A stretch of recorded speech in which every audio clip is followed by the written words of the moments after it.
system. Yeah, I can't.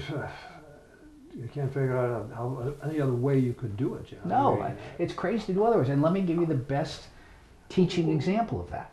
Let me go back for one Sure. second before we leave this subject.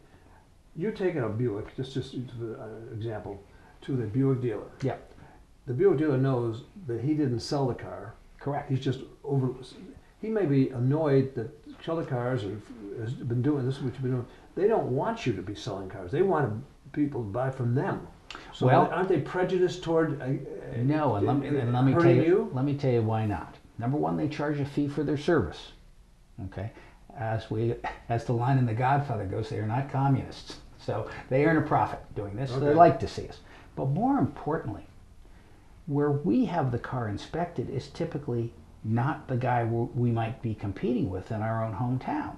Okay, that'll be a dealer where the auction is. So if we buy a car in Dallas, it's going to the Dallas Buick dealer, and then it's coming to Sarasota. But I'll take your question one step further. Does the local dealer like to see our car after it comes here? And the answer is without question, yes. We have a phenomenal relationship with all of the franchise dealers in the area because we're bringing in the finest of their product, which they like to see, and we're bringing them a new customer that they don't have. repairs. For repairs and service. And next time around, if they like that used Buick so much, maybe their salesman can sell them a brand new one.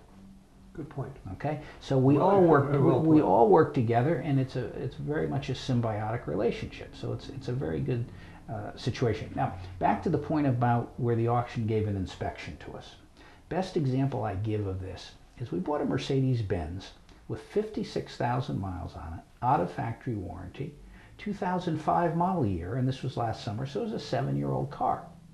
That car was going to a client in Nova Scotia for the purposes of a summertime fun vehicle. They didn't want to put a lot of money into a Mercedes-Benz, so we bought that car for $19,000, I recall. Mercedes-Benz dealer in Salt Lake City, Utah, where we acquired the car from the Salt Lake Auto Auction, inspected the car after the auction told us everything was fine. And they got into it a little bit more detail, and they called us up and said, beautiful car in all respects, but we did notice two things are wrong. The power seats aren't working right, and the heated seats aren't working right. The price is $2,000 to fix them. We got on the phone to the auction says, send us the estimate. Next thing you know, the auction wrote the check to fix the items. So the system's there. Oh, it's there, and it works, and it works so well.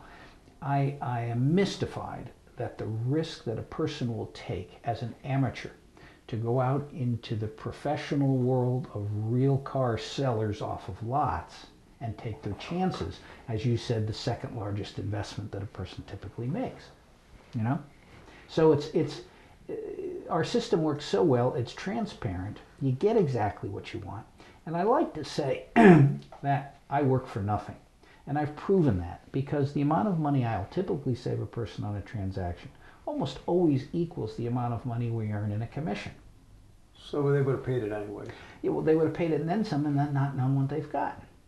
So it really does work. It's an elegant system that in all respects protects the client, and we know that we're protecting him on two fronts.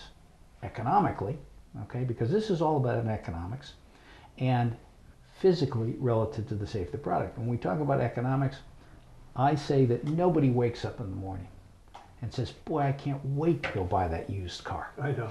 They do it for one reason. We're running a little Economics. short on time. Just you will sell the car if they can't. You might suggest that they might get a better deal if they put an ad in the paper. Oh, and we're talking about secondly, financing. their old car. Yeah, their old Let's car. talk about trade-ins for a second, because that's important, because people have money tied up in their trade-in. I've said for years that trade-in is the flim-flam of the car business, because the person who's telling you what the car is worth, who's the expert, is also the guy writing you the check. There's a conflict of interest there. So years ago, He's not going to be generous. exactly. Years ago, I came up with a basic principle that says the client's car is their asset.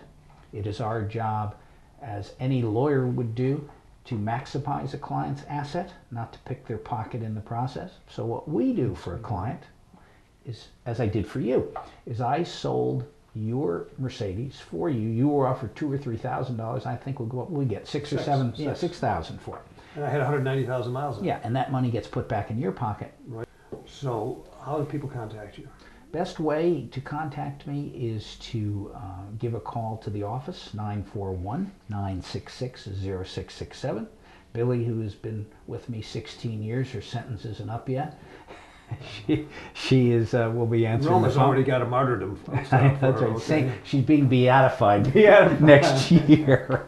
But yes, Saint Billy. So they just give you Billy a call, and then you'll get on the phone and find out what they're looking for. Yeah, then, and I, if you're whether here- I'm in Canada or I'm in here, we do appointments over the phone. We do appointments when we're physically present in Florida. And the bottom line is always going to be, if you don't like it, we'll take it back. Take it back, get you another one, That no doesn't additional happen commission. in any No. place.